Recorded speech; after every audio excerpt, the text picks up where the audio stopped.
Flash Actu Ukraine. Contexte militaire, 4 points à retenir pour les journées du 4 et 5 juillet 2023. Premièrement, tension maximale autour de la centrale de Zaporijia. La Russie et l'Ukraine s'accusent mutuellement de préparer des attaques sur la centrale nucléaire de Zaporijia. L'Ukraine prétend que la Russie a placé des objets similaires à des engins explosifs sur les réacteurs 3 et 4 pour simuler des bombardements ukrainiens.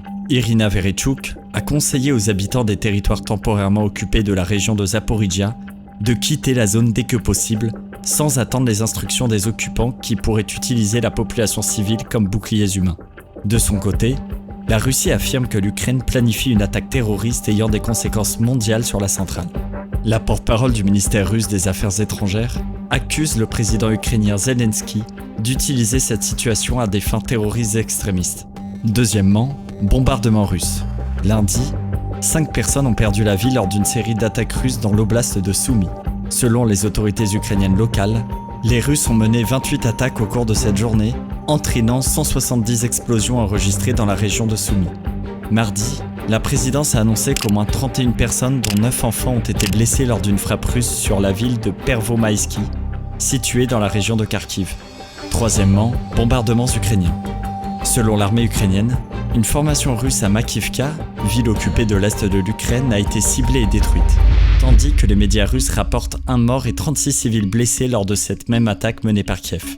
Les forces ukrainiennes ont affirmé que cette action a mis fin à une formation de terroristes russes.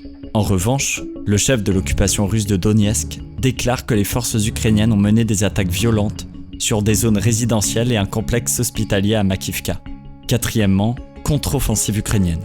Selon l'ISW, les forces ukrainiennes adoptent une approche stratégique visant à affaiblir progressivement les forces russes, tout en préservant leurs propres ressources. Leur objectif principal est de détruire la main-d'œuvre, l'équipement, les dépôts de carburant, l'artillerie et les défenses aériennes russes. Ils privilégient une guerre de destruction plutôt que des manœuvres rapides pour reconquérir rapidement de vastes territoires. L'amiral Rob Bauer, président du comité militaire de l'OTAN, soutient cette approche et souligne la prudence des forces ukrainiennes pour éviter de lourdes pertes. Il reconnaît que la contre-offensive est difficile en raison des mines terrestres et d'autres obstacles présents dans les zones occupées par la Russie. Cinquièmement, réorganisation des forces militaires russes. Selon des responsables des services de renseignement européens cités par l'agence Bloomberg, la Russie cherche à compenser le retrait du groupe Wagner en envoyant davantage de combattants tchétchènes et de prisonniers russes au front en Ukraine. L'Ukraine estime toutefois qu'il est peu probable que les forces de Wagner réapparaissent en grand nombre. Pour sa part, Evgeny Prigojine, le chef de Wagner, rompt son silence et a publié lundi un message audio sur Telegram. Il exprime son besoin de soutien et évoque la marche de la justice qui visait à combattre les traîtres et mobiliser la société. Il se dit confiant quant aux prochaines victoires à venir. Contexte géopolitique. Premièrement, les chefs de gouvernement italiens et polonais ont souligné l'importance d'offrir de véritables garanties de sécurité à l'Ukraine, tandis que Kiev fait pression sur l'OTAN pour obtenir une déclaration d'adhésion et une feuille de route pour rejoindre l'Alliance après la fin de la guerre. Cependant, certains alliés, comme les États-Unis et l'Allemagne, se montrent plus prudents en raison des risques potentiels de confrontation directe avec la Russie. Deuxièmement, Mikhail Saakashvili est apparu très affaibli lors d'une audience au tribunal de Tbilissi en Géorgie.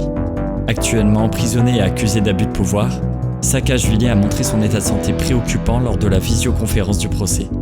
Ces images contrastent avec son apparence antérieure lors de son retour en Géorgie en octobre 2021, après 8 ans d'exil en Ukraine.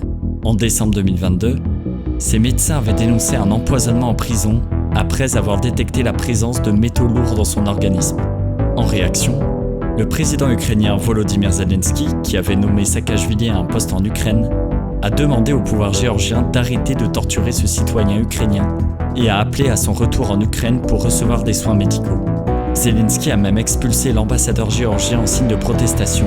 Tbilissi a dénoncé une escalade. Troisièmement, Jens Stoltenberg, le secrétaire général de l'OTAN depuis 2014, a été reconduit à son poste pour une année supplémentaire juste avant un sommet important sur l'Ukraine à Vilnius en Lituanie. Le président ukrainien Volodymyr Zelensky a félicité Stoltenberg pour sa nomination.